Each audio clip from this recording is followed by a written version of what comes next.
Hi, my name is Dustin Merritt. I'm here again on another segment of CCW Safe. Today we've brought on one of the owners, Mike Darter. We're going to talk a little bit about home security system with the first part of this segment, developing and leading into a home plan. If someone ever breaks into your home or sets the alarm off, it's really important that we establish a plan with our families. If I don't have time, I can't sit and make a detailed plan for every single person's home on video because it's virtually impossible since every home is different. But we're going to get some ideas today talking to Mike here about some of the features he has on his alarm and what he's done to help do a family plan since he has children in case there's ever a break-in or a threat. Hey Mike, how you doing? Good, thanks Dustin. Thanks for being on today. Yeah.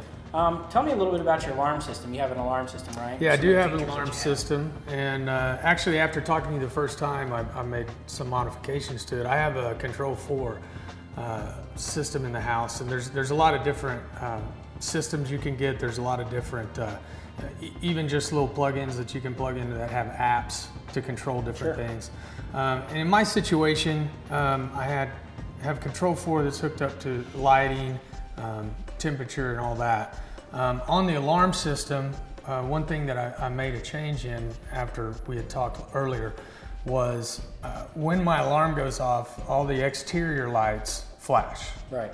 Okay. The interior lights are controlled in different points, and this is where I made the big modification was the area that I'm in the master bedroom and the bath, that area, remains dark. Perfect. The other, there's a chain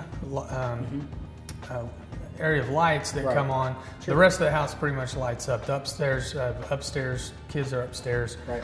That remains dark. And then some of the patios that I can see right off of our room, I have lit up and stay lit up. So that was some good information I got to you earlier about being able to backlight shadows and be able to see things coming. And being in that lit area and looking into that dark room, you can't see a thing. So it gives me a lot of concealment. Right, it's a great tactical advantage too. Great we can see them before they can ever see us. Yes. So it gives you time to set up positive target identification so we don't shoot a family member or a loved one like our children. And plus it just gives us that much more extra time so that we can set up and take care of a threat if they are in our home. Right. Excellent. So yeah, that was a big modification that we made based on what we talked about earlier. Excellent. So tell me a little bit. I think we talked before, and you had an incident where an alarm went off in the middle of the night. Can you kind of walk me through that? Because what that's going to do is kind of help our viewers out there kind of see what some of the things maybe we can start to do and think about if the alarm ever goes off in the middle of the night. Because a lot of us, I think, are at the point of, well, I got a gun right here. I'm going to get up and get it. But my kids are at the opposite end of the house, or they're upstairs and I'm downstairs, across the house. So how am I going to get to them and make things safe? So can you kind of walk me through that incident we talked about where your alarm went off that night? Yeah, it was actually, we moved into a new house. It'd been there about probably 6 months, 9 months. And we hadn't had any issues with the alarm. I mean, it's pretty solid. Never had any false alarms, anything like that. It's very nice. So, and it is very comforting. But this one night, the alarm went off about 3 o'clock in the morning. And I remember kind of stumbling to get up to try to, to become alert and aware of what was going on. And the closest thing I can match that to is having your bell rung. To where you're disoriented, you don't know exactly where you are. You can even be, a little bit off balance, just getting out of bed. And that's a perfect example. I know you teach in your classes. It's one reason why you don't have a loaded gun right next to your bed. Exactly. Pop up. You have either in a safe or you have an action where you have to actually load it, rack it. So anyways, the alarm went off. I got up. It took me just a few seconds to realize what was going on. Sure. And so I had my firearm, my pistol in a biometric safe, got that hidden safe, got it out. Well, I have 3 kids, and they're of course all upstairs. So as I go to the first stairwell, I have 2 stairwells, one in the front, one in the back. The one closest to us, I knew that that whole area was safe. There was only one door there. It wasn't compromised. Right. So I went to the stairwell. I was armed. 2 of my girls turned down and I pushed him back to my wife. She took him back in the room and she got the AR out. Well, my youngest child had run down the opposite stairs, screaming down the opposite stairs. So, of course, immediately I run through the house. I'm clearing what I can as I go. And as I get to her, when she's coming down the stairs, there's a door in our breakfast room. I hit the handle and it comes open. So at that point, I'm thinking, okay, this is where the alarm went off. Sure. Somebody either tried to get in or somebody did get in. So I grab her, I take her back, put her with my wife, come back out and hold on the front stairs because, like I said, that part of the house I know was secure. You know, on that particular night, there was something going on downtown. It took about 20 minutes for officers to get there, but I held that position.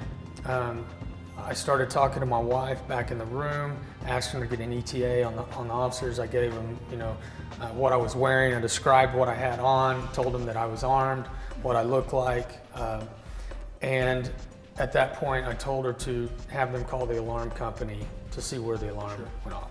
They did. Luckily, it was actually on a garage door. It was like on a closet door that doesn't go anywhere, but they didn't get it closed, so it blew open.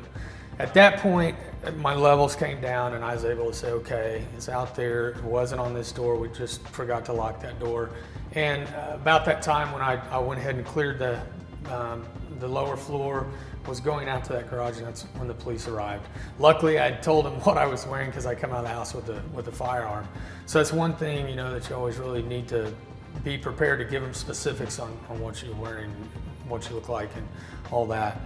But the moral, I guess, of the story is this really led us to develop a great plan for my family. My kids, we talked to them about what they should do, what they shouldn't do, and we came up with a plan that since that first stairwell is closer to where I am, that they were to, my oldest was to get my youngest come to the top of the stairwell, which is right where my middle child is, hold there until we call them down. We call them down, we do have a safe room, we can get everybody in the safe room at that point or back into the bedroom and just hold there until we need to do something different, till police arrive or whatever. And it's actually about 3 weeks ago, my wife and I got up early in the morning. She accidentally opened the door, alarm went off. I was walking out right by the stairwell and I heard footsteps.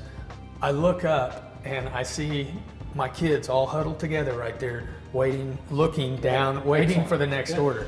So it was great to be able to see them participate in that, you know.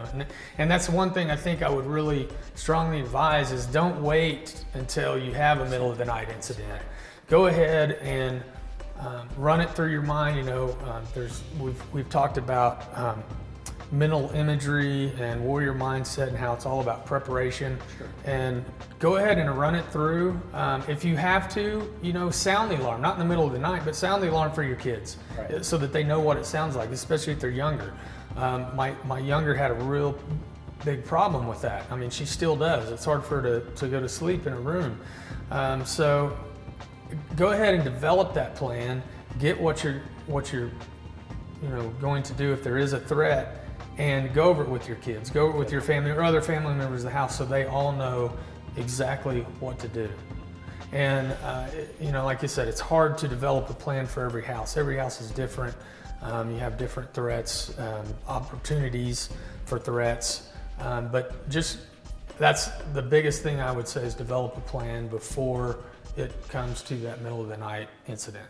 Oh yeah, absolutely. And one of the most important aspects about this, when you talked about the first incident, is you have a child that goes down the wrong set of stairs on the other end of the house and they're screaming. You got to make your way from point A to point B. You could get a threat between you and that loved one, family member, and if you're armed and you have to deal with that threat, we've got to think about shot placement, being very accurate and precise. So the more we can eliminate those kinds of situations, the better. One of the other key aspects that we try to teach in our home defense courses are if we can barricade ourselves armed in a room and wait for law enforcement to get there, that's one of the best things that we can do. Lock the door, barricade that door, and set yourself up in there so you have a clear shot to that door. who cares about the rest of the stuff in your house? If we got all our family members, we can barricade ourselves, let the law enforcement deal with it. If they come through that door, you know, that's up to you. Everybody's different on how they're gonna, you know, take care of a threat. But those are some key aspects to develop a plan. Don't let it happen, develop a plan. Go over it with your kids. Like you said, sound the alarm, that way they can hear the alarm, they get used to it, they know what to do, okay? Walk through it, talk through it, and don't let something happen before you make a plan and develop a plan of action. Mike, I really appreciate you being here today, man. It was Thanks, awesome. sir. Thank you so much for your great insight, and I hope you guys learned a lot. We'll see you on the next segment of CCW Safe. Thank you. Thank you.